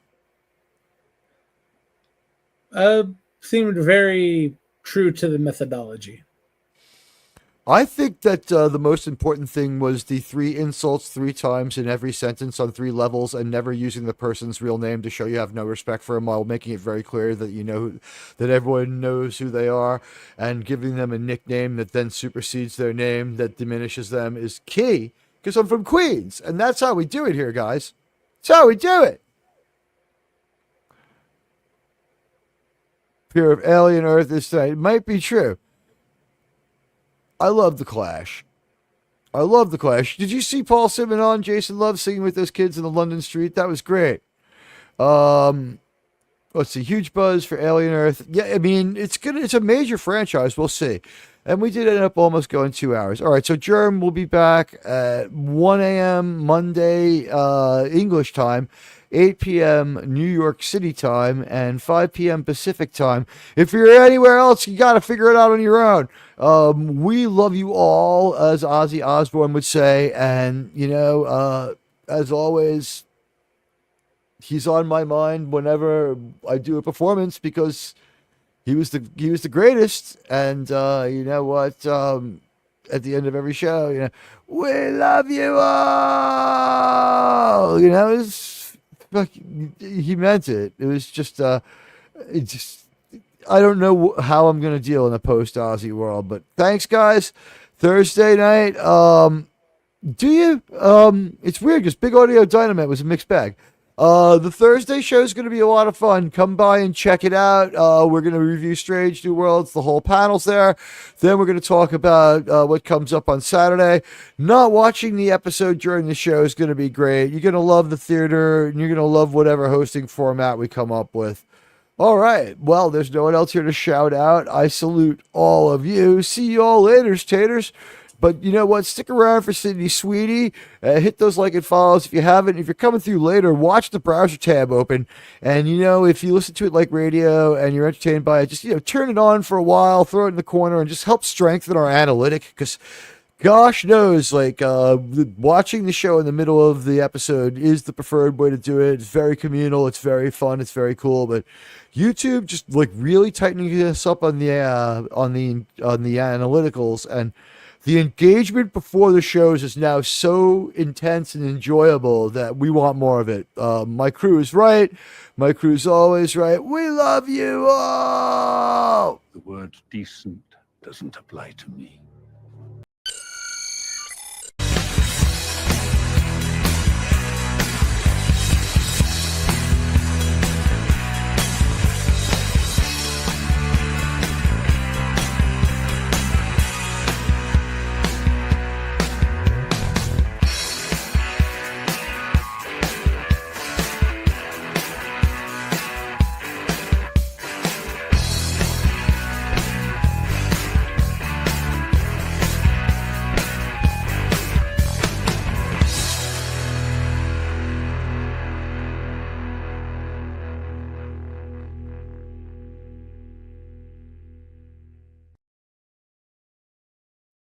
Star Trek News is brought to you by the ineptitude of Public Hangout, the genius of Gene Roddenberry, and the financial generosity of donors like you, including Ruby Hoove, my pal Resolute Germ, J.T. Kirk, Stark of Iron, a member for 19 months, and member for 5 months, Jason Love. We love you all!